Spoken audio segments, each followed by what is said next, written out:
नमस्कार साथियों, मेरा नाम है डॉक्टर आशीष शंकर और मैं एक इंटरवेंशनल कार्डियोलॉजिस्ट हूँ। तो आज हम बात करेंगे कि अपने हार्ट को स्ट्रॉन्ग कैसे बनाएं। तो हमारे पास जो पेशेंट्स आते हैं मेनली, तो वो हार्ट अटैक के रहते हैं। उनमें हार्ट अटैक पड़ चुका होता है। हार्ट अटैक पड़ने के बाद हम उसमें स्टेंट वगैरह लगाते हैं या बाईपास होता है उनका, जो भी कुछ होता है, तो उनका हार्ट वीक हो चुका होता है। तो अगर मैं आपसे ये क्वेश्चन पूछूं कि आप अपनी बॉडी को स्ट्रॉन्ग कैसे बनाएंगे, आपका प्रॉम्प्ट रिप्लाई होगा कि जिम चले जाएंगे और न्यूट्रिशन अच्छा कर लेंगे। सेम गोज विद हार्ट में भी सेम कहानी है कि एक्सरसाइज कर लेंगे और न्यूट्रिशन पे ध्यान देंगे। लेकिन इसमें थोड़ा सा डिफरेंस है जो नॉर्मल बॉडी में और एक डिजीज हार्ट। जो डिजीज हार्ट वाला पेशेंट है, उसमें सपोज ये हार्ट का मॉडल है, आप देखोगे कि पूरा का पूरा हार्ट जो है वो नसों से भरा हुआ है। हार्ट के चारों तरफ नसें हैं।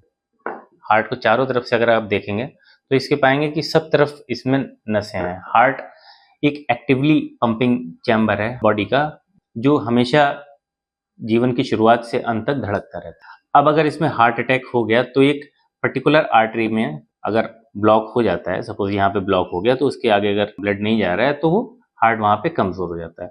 हम स्टेंट डाल के उसको खोल देते हैं या फिर बाईपास ग्राफ्ट लगा के उसका दूसरा रास्ता बना देता है। लेकिन हार्ट कमजोर हो गया है, उसको स्ट्रॉन्ग करना है। उसके लिए हम क्या करेंगे? उसके लिए हम एक्सरसाइज करेंगे। आप जिम में अगर कभी गए होंगे तो जिम में होता है कार्डियो, एक कार्डियो होता है, दूसरा वेट ट्रेनिंग होता है। तो वो पूछता है आपको कार्डियो करना है, वेट ट्रेनिंग करना है, दोनों करना है। तो कार्डियो उसको इसीलिए नाम दिया गया है क्योंकि वो जो एक्सरसाइज है that is good for heart. वो हार्ट की हेल्थ के लिए अच्छी एक्सरसाइज मानी गई हैं। उसमें क्या होता है, आप देखोगे ट्रेडमिल है, उसमें साइकिलिंग है, उसमें क्रॉस ट्रेनर है, उसी तरीके से आपका स्विमिंग हो गया, स्किपिंग हो गया, जुम्बा हो गया, योगा हो गया, ब्रीदिंग एक्सरसाइज हो गई। तो ये सारी चीज़ें जो हैं ये हार्ट को स्ट्रॉन्ग करने के लिए अच्छी मानी गई हैं। अच्छा, आप पूछेंगे हार्ट स्ट्रॉन्ग ऐसा ऐसा इन एक्सरसाइज में क्या है कि हार्ट स्ट्रॉन्ग हो जाता है? तो जब बॉडी पे हम स्ट्रेस देते हैं, हम धीरे धीरे स्ट्रेस देते हैं, एकदम से स्ट्रेस देंगे तो हार्ट बैठ सकता है, काम करना कम कर सकता है, एकदम से अगर शट डाउन हो सकता है। उस तरीके से नहीं करना, धीरे धीरे ग्रेडेड वे में हमको बढ़ाना है अपनी एक्सरसाइज को। थक जाओ तो रुक जाओ। तो उससे क्या होता है, जब आप एक्सरसाइज करते हैं तो धीरे धीरे बॉडी में अंदर सिग्नल जाता है कि हार्ट जितना हमको चाहिए उतना पंप नहीं कर पा रहा।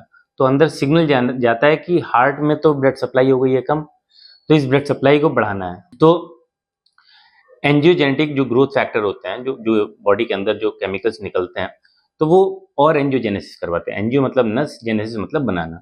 तो बॉडी के अंदर जो केमिकल होते हैं वो सिग्नल देते हैं कि और नसें बनानी है, भाई हार्ट को थोड़ा स्ट्रॉन्ग करना है, ताकि जो पर्सन है जो कि एक्सरसाइज कर रहा है उसके सारे ऑर्गन को प्रॉपर ब्लड सप्लाई मिल जाए। तो ये छोटी छोटी नस जो अगर ब्लॉक हो गई थी, उसको और नसें और तरीके और रास्तों से ब्लड सप्लाई उस मांसपेशी को, जो लेफ्ट वेंट्रिकल है बेसिकली, जो हार्ट का जो पंपिंग चैम्बर है, लेफ्ट वेंट्रिकल को अच्छी ब्लड सप्लाई मिलने लगे। तो एक्सरसाइज करने से क्या होगा, जो नई नई नसें बनेंगी जिसको एंजियोजेनेसिस बोलते हैं, तो और नई नसों का निर्माण होता है और नई नसें बनती हैं, और जिसके कारण हार्ट स्ट्रांग होता है। दूसरी चीज मैंने बोली डाइट। डाइट में क्या करना है, आपको बीमारी हुई बेसिकली क्यों थी? क्योंकि उसमें एक जो प्लाक था वो फट गया था।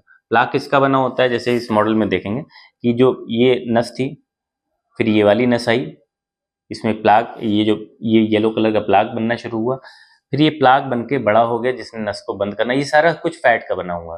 अगर बॉडी में ऊपर फैट दिख रहा है तो अंदर भी नसों में फैट होने की संभावना काफी ज्यादा है।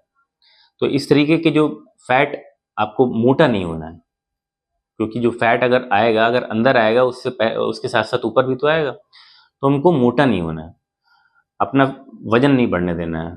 वजन मतलब मसल बढ़ सकती है, लेकिन अपने जो फैट है उसको कंट्रोल में रखना है। आपकी जो बॉडी में फैट का परसेंटेज कम होना चाहिए।